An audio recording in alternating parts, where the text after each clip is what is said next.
안녕하세요. 네, 이 시간은 다니엘서 본막이 들어서 첫 시간입니다.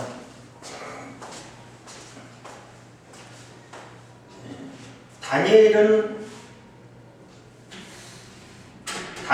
이름은 하나님은 나의 심판자다 하는 뜻을 가지고 있는 이름입니다. 그래서 이 다니엘서는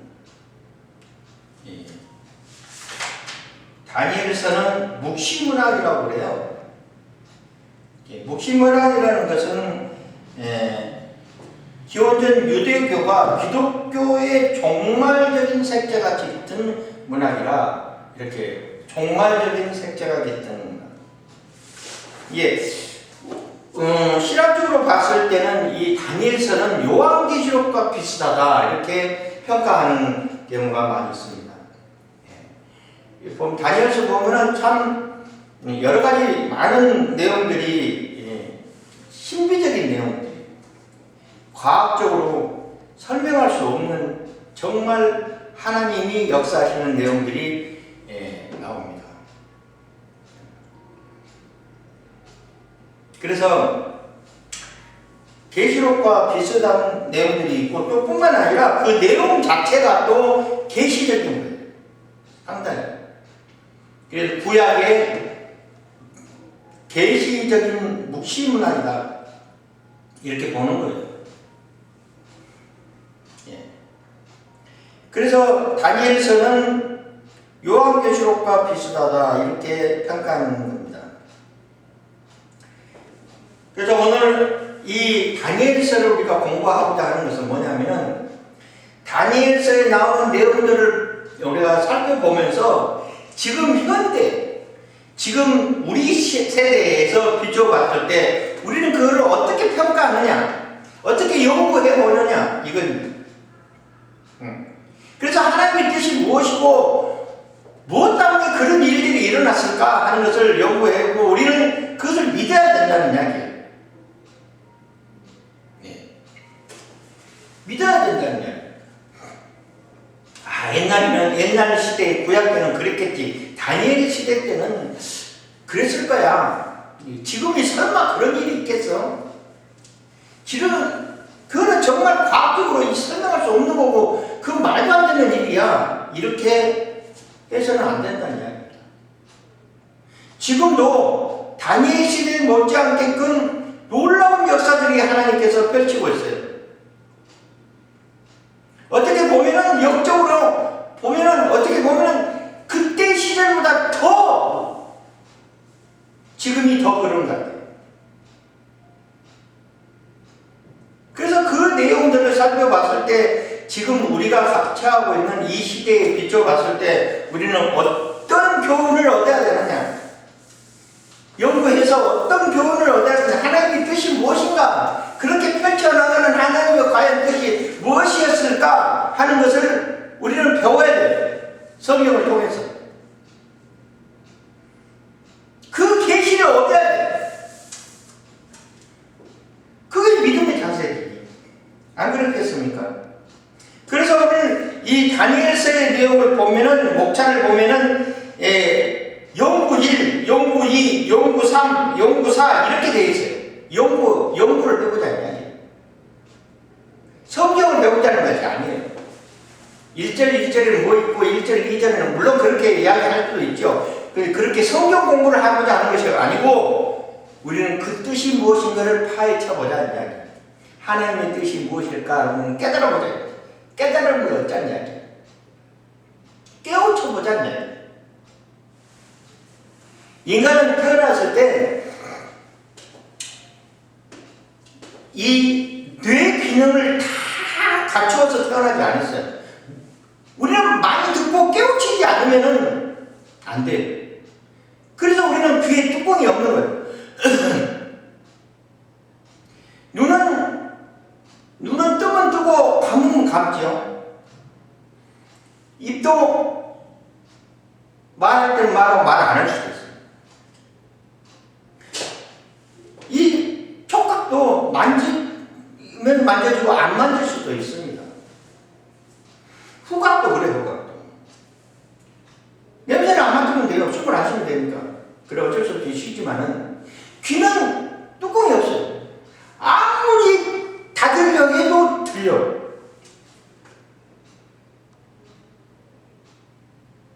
그렇습니다. 왜 하나님께서 귀의 뚜껑을 만들어 놓지 않았냐면은, 듣고 깨우치라는 거예요, 듣고.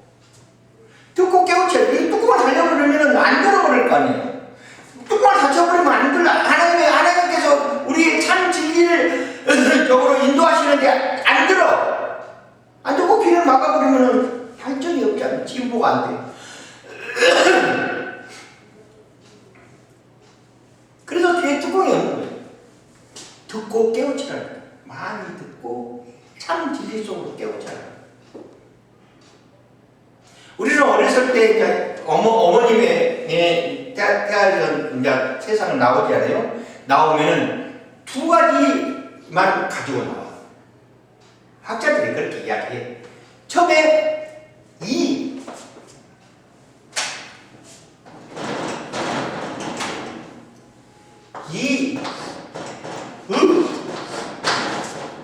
만 가지고 태어난다고 해요. 이는 공격성이에요. 젖을 안 주면 막 땡땡을 부리고 울고 막 난리를 펴요. 공격적이에요, 공격적. 그것이 없으면 생존을 못하죠. 이는 방어입니다. 의는 방어예요, 방어. 공격과 방어를 가지고 태어나. 그러고 난 다음에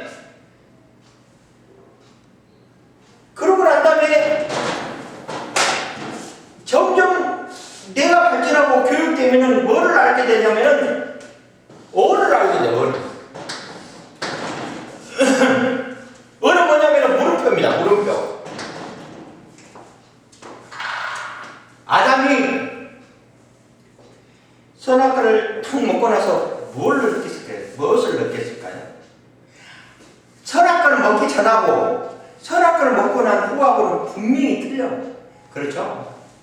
선악과를 먹기 전에 있는 모습하고 선악과를 먹는 후의 모습하고는 분명히 틀려요. 하나님께서 먹지 마라 했지만은 그래도 선악과를 먹으면 뭔가 이게 선악과를 구별할 수 있는 능력이 내 안으로 들어왔는데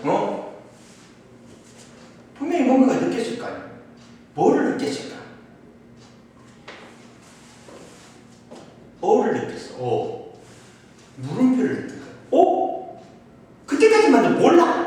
선악과를 먹기 전까지만 몰랐는데 왜 이러지? 내가 왜 이럴까? 내가 벗었네. 그리고 지구를 가리고 숨고 부정적인 것이 생겼다는 악이 들어왔어. 악이 없었는데 악이 들어왔어. 사탄이 내 마음속에 들어왔다는 말입니다. 어를 알아. 물음표를 알아. 그래서 지금까지 쭉 살아오면서 구약에서 그래요. 다 어펙해서 아는 별로 없어요. 왜 이러지?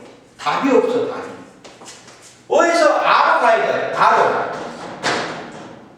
느낌표로 가야 돼, 느낌표로. 여기는 부정이고, 여기는 긍정이에요. 그래서, 그렇구나, 이렇게 그래. 이 가운데, 이 어에서 하려고 하는 이 가운데에 있는 이것을 느껴야 돼. 그것이 뭐냐, 그것이 바로 복음인 거예요. 성령의 역사입니다. 복음인 거예요, 복음. 왜 그럴까 하면은, 답이 없어. 그런데, 하나님의 뜻이 이거구나. 그렇구나. 예수님 편에 갔을 때, 그렇구나. 성경적으로 우리가 임할 때, 그렇구나. 그렇게 느낌표를 받아야 돼, 느낌표. 그러고 난 다음에, 오가 나오는 오가. 감탄사. 감탄사가 만발해야 돼. 감사해야 돼. 하나님께 감사해야 돼.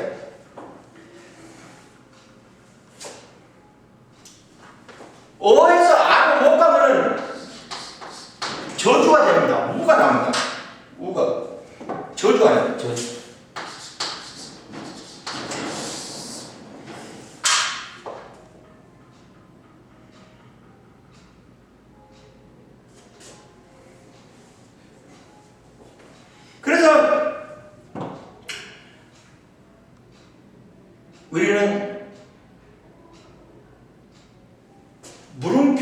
부정적인 것을 떨쳐버리고 긍정적인 마인드로 나아가는 것이 중요합니다.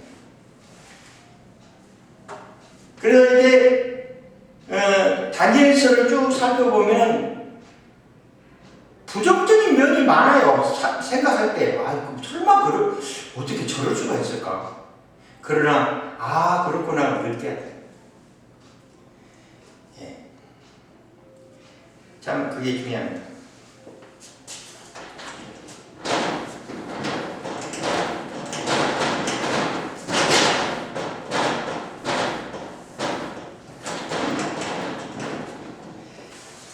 자, 다니엘의 이름은 하나님은 나의 순반자라는 뜻이에요. 다니엘은 어떤 사람이냐? 유다의 왕족으로 20세 어린 나이로 바벨론의 포로로 잡혀갑니다. 예. 근데 바벨론은 귀족이었다고 해요, 귀족. 용모가 아름답고 영특하여 느부갓네살 왕의 신동으로서 선발되어 갈대아인의 학문과 방언을 배웠으며 왕이 주는 진미와 포도주로 신앙을 더럽히지 않았다. 신앙을 더럽히지 않고 굳건하게 갔다는 이야기입니다. 그리고 느부갓네살의 꿈의 내용과 그 의미를 해석해 주었고, 벨사살 왕의 열애장의 벽에서 사람의 손으로 글자가 나타나는 것을 해석해 줬어요. 그래서 제3의 지휘자가 되었다는 거예요. 다리오 왕 때는 총리 대신 3명 중에 한 사람이 되었고, 이것을 신뢰하는 신하들이 다니엘을 죽여보자 다리오 왕 외에 다른 신을 숭배치 못하게 하는 조서를 내렸는데, 다니엘은 전에 행하던 대로 예루살렘을 향해서 열린 창에서 하루에 3번씩 하나님께 기도하였다. 신앙이 굳건하겠다. 신앙이 굳건했다는 이야기예요.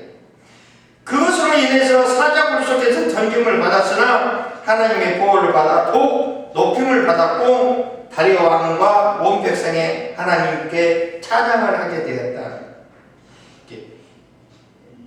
3대 왕 시대를 지냈어요. 첫 번째는 느부갓네살 왕, 두 번째는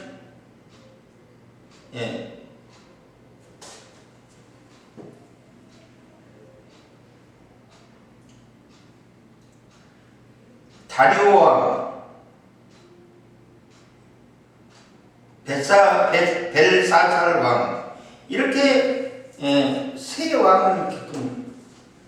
그래서 다니엘이 그만큼 신앙을 굳건하게 했고, 그 신앙의 굳건한 자세를 우리는 배워나가야 되고, 그 하나님이 역사에 쓰는 그 놀라운 일들을 우리는 살펴보면서 지금의 우리와 비교를 해봐야 돼요.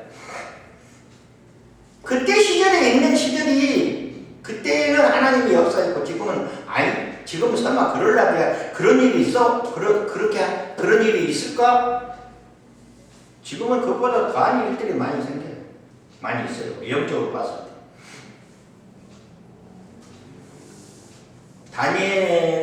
다니엘이라는 사람을 통하여서 우리가 살펴보면서 우리는 어떻게 하나님이 역사하셨는가를 살펴봐야 됩니다.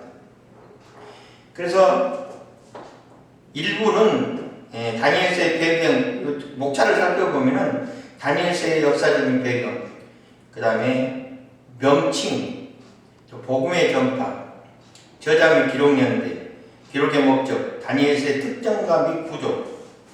2부는 다니엘서의 특별 주제들, 다니엘서의 통일성과 추가 부분, 다니엘과 묵시문학. 여기서 묵시문학은 아까 이야기한 것처럼 유대교, 기독교의 종말적인 색채가 깊은 문학을 말합니다. 종말적인 색채가 깊은. 다니엘의 신앙. 자, 연구 1. 느부갓네살의 꿈. 뜻을 정한 다니엘과 세 친구. 느부갓네살의 꿈. 사드락과 메삭과 아벳느고의 신앙. 세 친구를 말하는 거예요. 다니엘과 세 친구의 신앙 지조. 금신상, 느부갓네살의 왕. 이렇게 살펴볼 거고요. 연구 2는 다니엘의 믿음. 어떤 믿음이었는가? 가로 열고는 성경 말씀입니다. 교만한 자를 꺾으신 하나님. 메데메데 대길 우바르신 다니엘의 신앙. 느부갓네살과 이 다니엘과의 세 친구를 통해서 받는 교훈. 변개치 않은 메데 바사의 법. 다니엘의 기도. 연구 3은 다니엘의 환상. 다니엘의 두 가지 환상. 메데 사바의 헬라에 대한 환상. 가브리엘의 예언. 다니엘의 7장과 8장의 작은 뿔 비교. 이런 데에서 요한계시록 비슷하다는 이야기입니다. 70일의 대예언. 70일의 대예언. 하나님의 보좌 환상과 인자의 환상. 연구사는 다니엘의 환상 2. 히데겔의 강에서 환상. 남왕족의 북왕족의 싸움. 마지막 때에 대한 예언. 안티오쿠스 에파파네스 4대의 예루살렘의 성전 모독 사건. 히데겔 강. 이렇게 살펴보면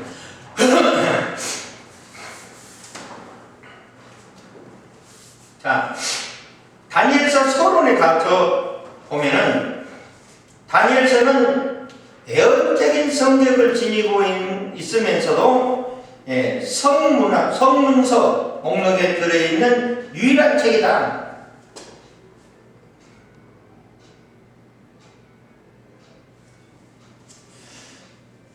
성문서, 시가서, 두루마리서, 역사서에 들어있다는 이야기. 역사서에 들어있죠. 뿐만 아니라 서문과 결문, 이 결문은 문장의 결말을 말하는 거예요. 결문을 제외한 부분이 아랍어로 쓰여져 있어서 오랫동안 비평가들의 비평을 받는 책이기도 하다. 따라서 다니엘서가 지니고 있는 가치는 양면성을 띠고 있다. 양면성.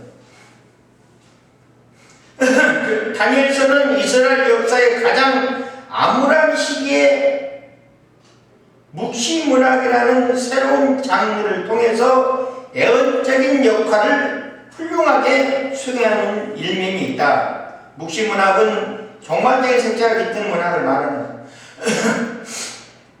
또 다른 한면은 다니엘서가 지닌 부정적인 면에서 본서는 예언자적인 소명을 가지고 선포된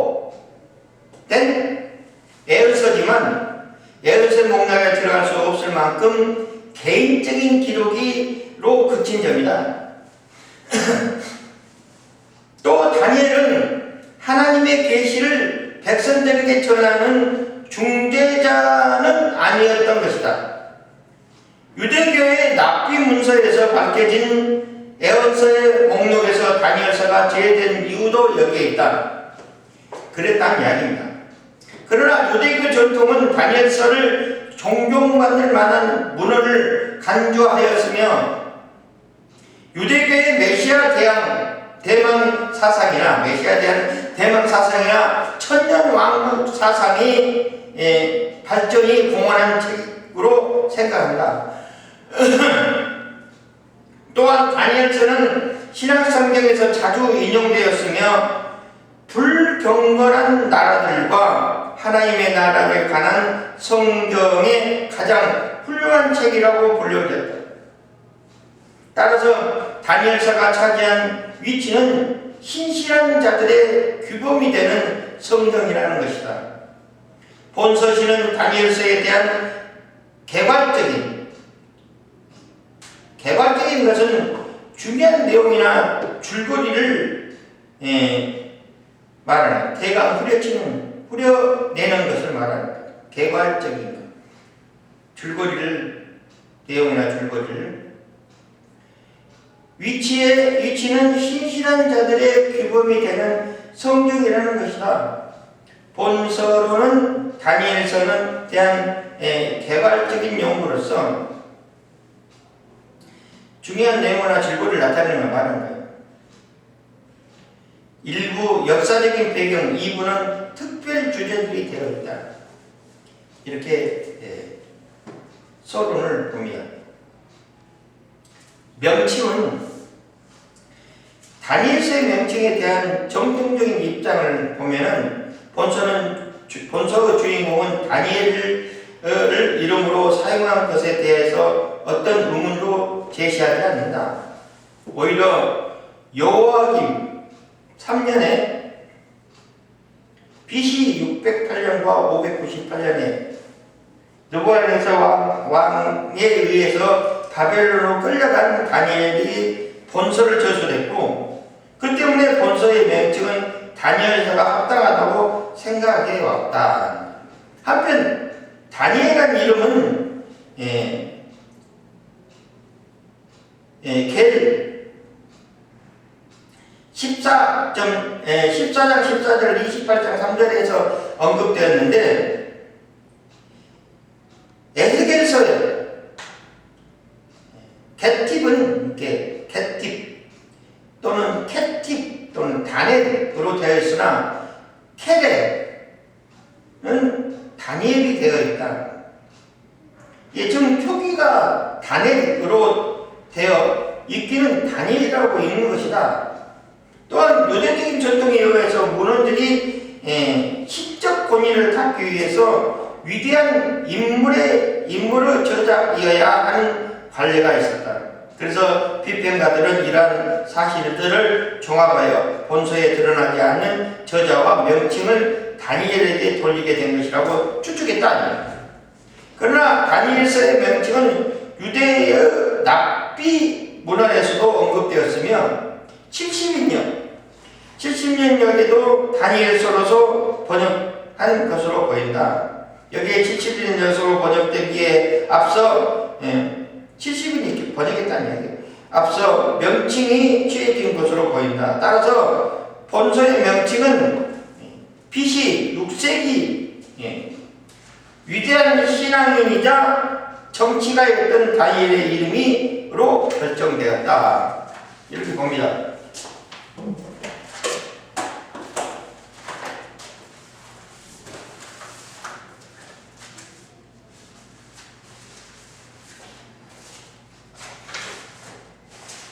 자, 70인역이 뭐냐면은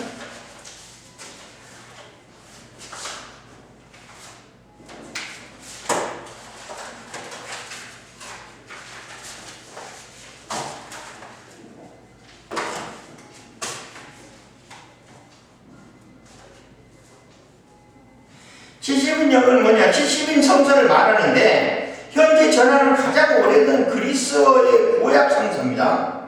72명의 학자가 이 번역 사업에 종사했다는 전설에 따라 붙여진 이름이고, 본래 히브리어 원전의 율법 부분을 가리키는데 초대 그리스도 교회에서는 여기에다가 예언서를 또는 제시 번역까지 포함해서 약기호로 LXX라고 불렀다.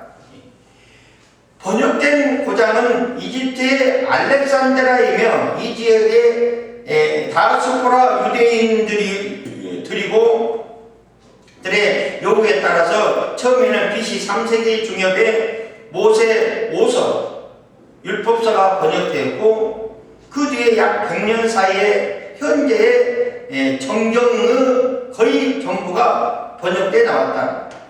성서 연구는 물론 언어학자들로서 중요한 자료인데 신약성경의 문체와 사상을 연구하는데 더 특히 중요한 자료였다. 72년이. 납비는 무엇이냐? 납비는 유대인의 율법 고사를 대하는 명칭입니다. 나의 선생님이라는 뜻이에요. 나의 주인님이라는 뜻입니다. 요한복음 9장 2절에 나옵니다. 뜻은 히브리어로 라본이라고 합니다.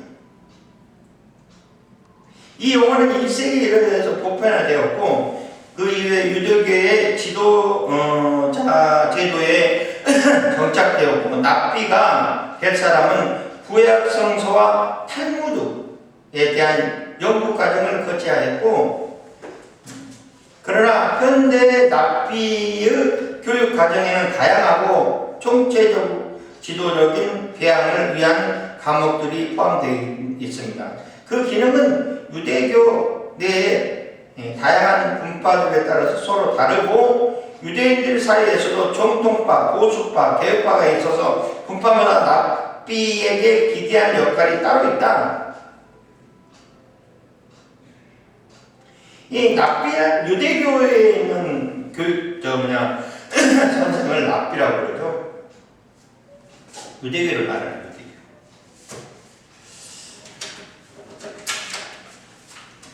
우리는 납비라고 하지 않죠. 우리는 뭐라고 해요? 목사님이라고 해요. 목사라고. 목자라고 그러죠. 목자. 납비라고 하지 않죠. 유대교에서는 납비라고 해요.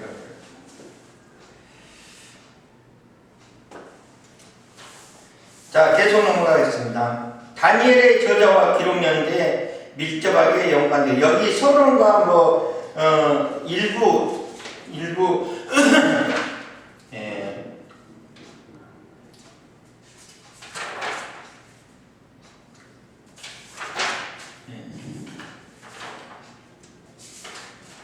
까지 일부 2부까지는 주로 다니엘 문서에 대해서 이야기하는 거고요. 연구일은 이제 다니엘서 1장과 3장에 대한 부분에서 성경이 중점적으로 그 내용을 설명하는 겁니다. 지금은 다니엘서에 대한 신학적인 뒷받침 이런 것을 지금 이야기하고 있는 것입니다. 그래서 이 점에 대해서 전통적인 견해와 진보적인 견해가 참여하게 되어서 대립되고 있다. 즉 비평적인 견해를 주장하는 학자들은 다니엘서가 기록 연대를 BC 2세기 그러니까 안디오케스 에피파네스가 통치 시절을 주장하며 저자도 BC 6세기의 인물 다니엘이 6세기 인물인 다니엘이 아니라고 한다. 한편 비평가들은 견해는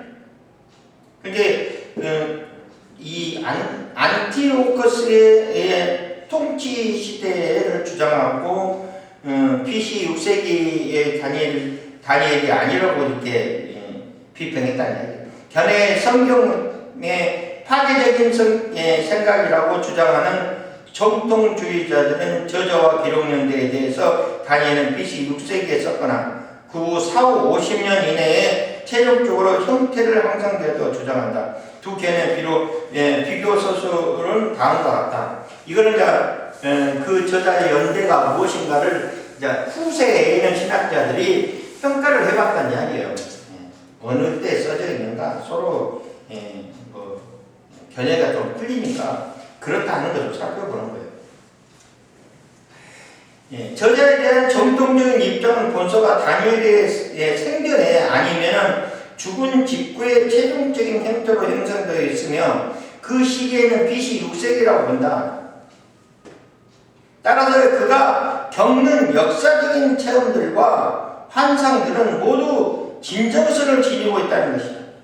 여기서 진정성을 지니고 있는 것이다. 진정성. 사실이다. 이야기 사실. 응? 사실이다. 거짓이라. 이 견해에 의해서 다니엘서가 저자 과정에서는 후대의 가필이 있을 수 있다는 가정을 배제하지 않는다. 나중에 옮겨 썼다는 이야기도 있고요. 그러나 그 시기는 다니엘 사후 50년이 넘지 않는다. 그 시대에 썼다는 이야기예요. 이와 같은 주장은 다음과 같은 증거가 있다. 먼저 예수께서 다니엘서를 인용할 때 멸망에 가증한 것이 선지자 다니엘에 의해서 말하였다고 말씀하신 점이 마태복음 24장 15절에 있다는 것이죠. 비교는 다니엘서 9장 27절과 12장 11절을 마태복음 24장 15절에 예수님께서 인용하셨다는 거죠. 그리스도 예수님께서 다니엘서를 인용할 때 적어도 본서의 일부분이라도 다니엘 자신의 것으로 인정하였다는 것이 분명하다. 왜냐하면 예수님께서 다니엘이 쓰지 않는 것을 다니엘이 말한 바라고 하지는 않았을 것이다 라고 말씀하시지 않으셨을 것이기 때문이다. 두 번째는 다니엘은 신의 계시를 받는 자이며, 자 여기서 다니엘은 신의 계시를 받았다고 해요. 우리는 다니엘처럼 우리 신의 계시를 못 받은 자들이에요. 우리도 다니엘하고 똑같이 신의 계시를 받는 자들이에요. 신학적으로는 같이 일반 계시하고 특별 계시가 있다고 그렇게 설명을 해요. 또 자연 계시도 있고. 근데 직접적으로 하나님의 계시를 받은 적이 있어요. 느낀 적이 있냐고. 살아가면서 여러 번 느끼죠. 사실 믿음 생활 하다 보면 계시를 여러 번 느끼죠. 근데 어쩔 때는 직통 계시도 있어. 직통 계시도 있어. 세상에 하나님의 섭리와 하나님이 운행하시고 하나님의 섭리와 모든 세계 만물 있는 모든 것들이 다 계시죠. 사실 하나님의 계시 속에 있는 거죠. 그러나 특별하게 개인적으로 직통 계시라는 것이 있어요. 어느 때가 그런 것을 느끼냐? 내가 체험했을 때 그래요. 하나님께서 일을 시키는데 생각할 틈이 없어. 생각할 틈이 없어.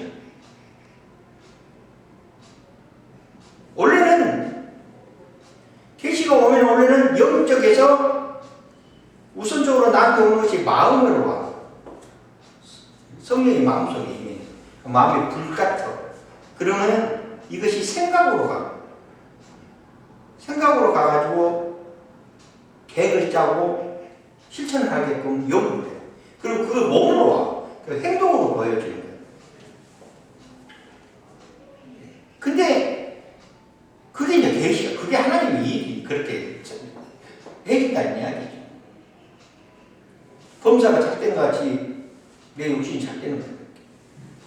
영적으로 하나님께서 나를 일을 시키려고 여기 붙들어서 내 마음의 감동이었고, 연구하고 생각하고 뭔가 짜임새를 가지고 내가 움직이게 되는 또 그 결과 결실과 열매를 맺어서 그 열매로 하나님께 영광을 돌리는 거예요.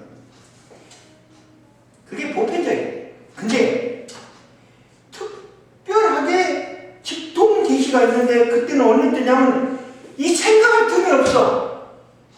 마음 쪽으로 오지 않아. 이거는 생각과 마음 쪽으로 통과하고 바로 몸으로 와. 몸으로 안 할 수가 없게끔 만들어. 하나님께서 일을 시키는데 생각하고 연구하고 이 과정을 깨버리고 몸으로 직접 행동으로 직접 할 수 있게끔 안 할 수가 없게끔 딱 만들어 놔버려. 움직일 수밖에 없어요. 행할 수밖에 없어요.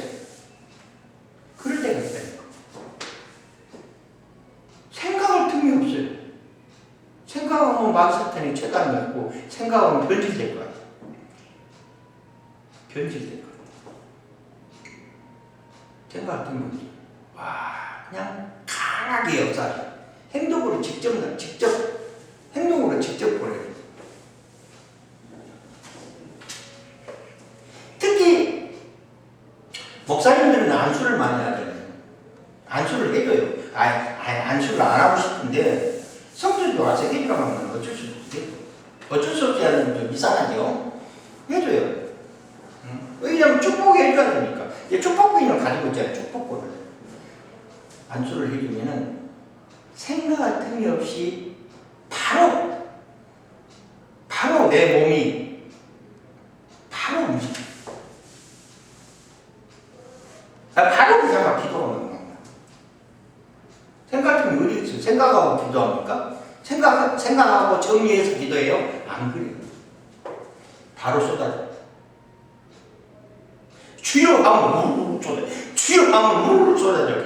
막 눈에서 막 그림이 쫙 펼쳐갖고 보이는 것처럼 그렇게 보여. 그럴 때가 있다니까요. 여러분도 그래요. 여러분도 기도하고 뭔 일을 행하면은 하나님께서 그렇게 역사하세요. 생각을 틈이 없다니까. 급하잖아요. 언제 생각하고 언제 계획하고 언제 마음 먹고 하냐. 바로 실천이 옮겨요. 그럴 때가 있다. 그럴 때가 많아. 나도 모르게 막 하는 거예요. 나는 이미 없어요. 나는 이미 없고 하나님의 통로, 하나님께서 역사하시는 통로 역할밖에 안 되는 거예요. 통로 역할. 나라는 것은 없어 아예. 하나님께서 바로 직접 행하신 통로 역할밖에 안 해요. 나라고 주장하면은 교만이죠. 나라고 주장하면서 하는 목사님이 너무나 많아. 자신이 무슨 마법사처럼. 통로만 있다. 통로만. 나는 그릇이 하나님께 부어서 다른 데 쏟으면은 쏟은 그 담아는 그릇. 근데 거기다가 자아가 시커멓게 조금 들어가고 하나님께서 하얀 것을 담아내는데 다른 데서 부으면 뭐 회색 나오면 안 되잖아요. 그러면 안 돼. 하얀 걸 부으면 하얀 걸 뱉어야 돼. 하얀 걸로 역사해야 돼. 하나님께서 나한테 하얀 걸 담아서 역사하게끔 하시면 내가 하얀 걸로 역사해야지. 거기서 회색이 나오면 안 되잖아요. 빨간 것을 부어놓으면 내가 역사할 때 보라색이 나오면 안 되잖아요. 빨간 것이 나와. 파란 것을 보면 파란 것이 나와요. 그렇게 통로 역할, 비어있는 역할만 해야 돼. 자기가 무슨 능력자라고. 그럴 필요가 없어요. 그렇게 되지도 않고. 근데 대부분 사역자들 보면 그런다니까. 여러분도 그렇게 해야 돼. 어디 가서 그렇게 해야 돼. 기도를, 중복 기도를 해줄 때도 그렇게 해야 돼. 나는 통로다, 통로. 하나님의 통로. 예수님의 역사하시는 그릇. 이렇게 해야 돼.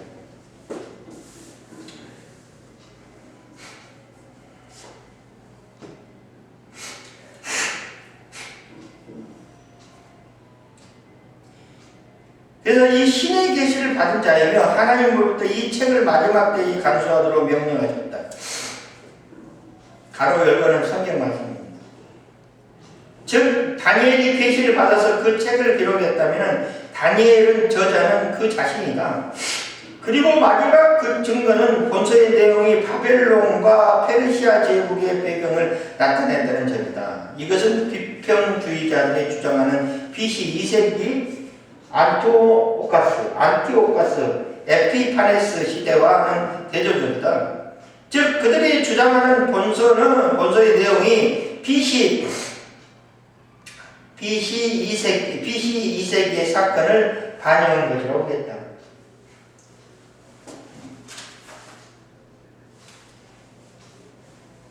반영한 것이라고 했다.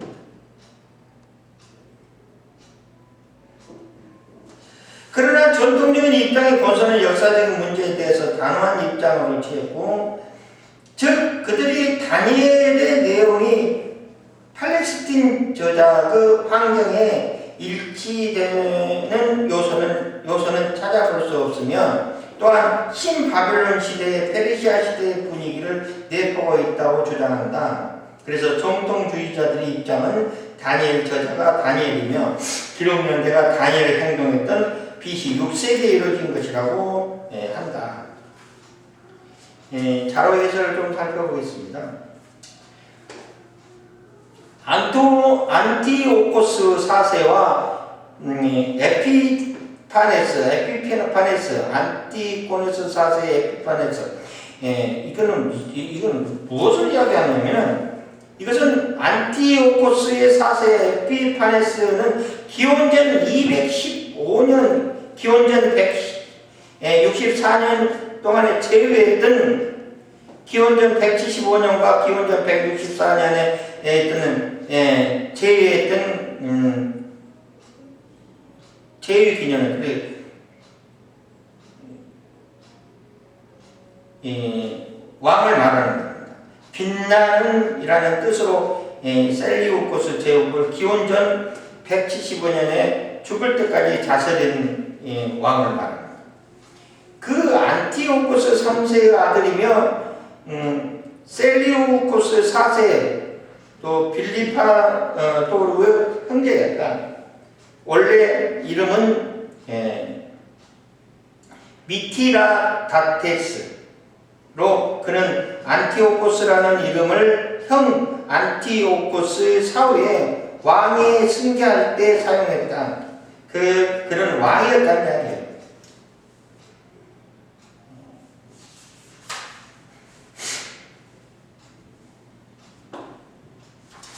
왕이었다는 이야기.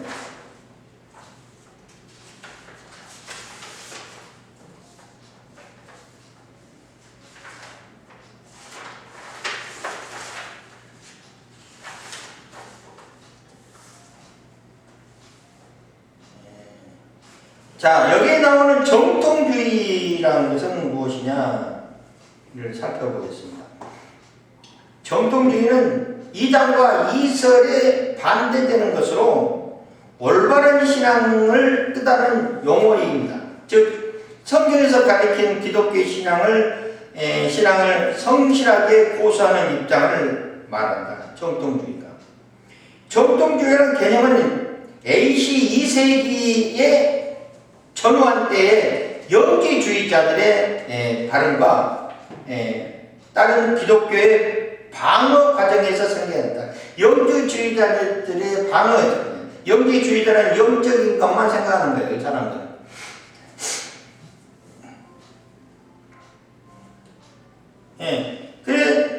그래서 건전한 기독교 신앙의 보존을 위해서 정통파의 주장을 필요하게 되었고, 정통파 신앙을 정리 요약하는 것으로 바로 교류할 수 있다 하는 것입니다.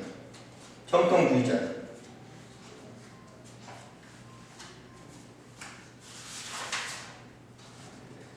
그 다음에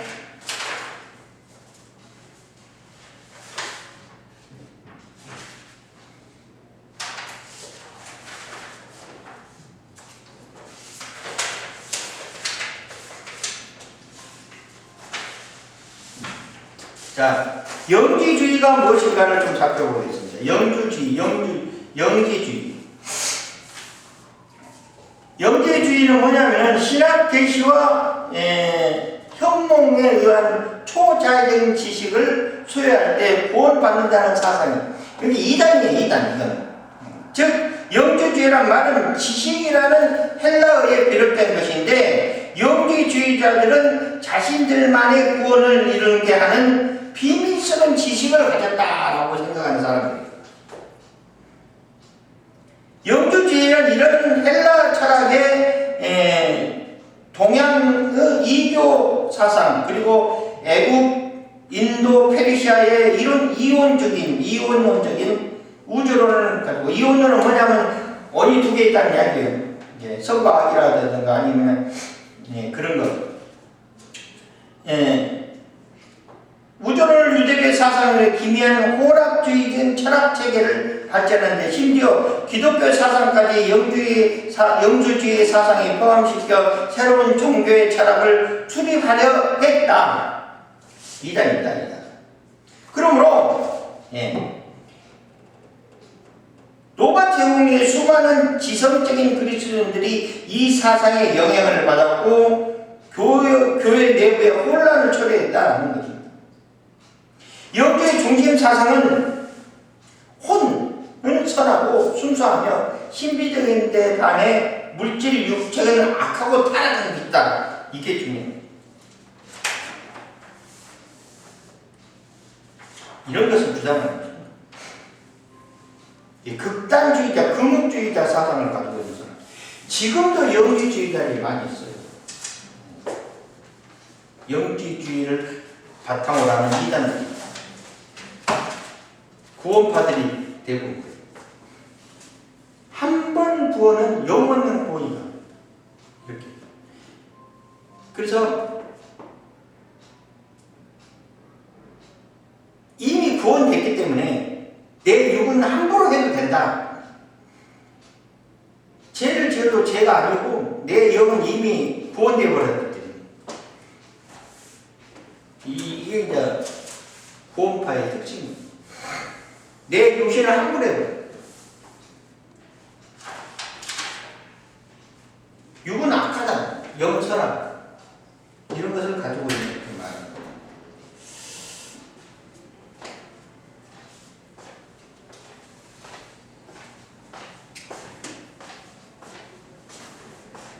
자, 다니엘서에 대한 비편적인 견해는 다음 주에 하고 다음 시간에 하고요. 여기까지 마치겠습니다. 수고하셨습니다.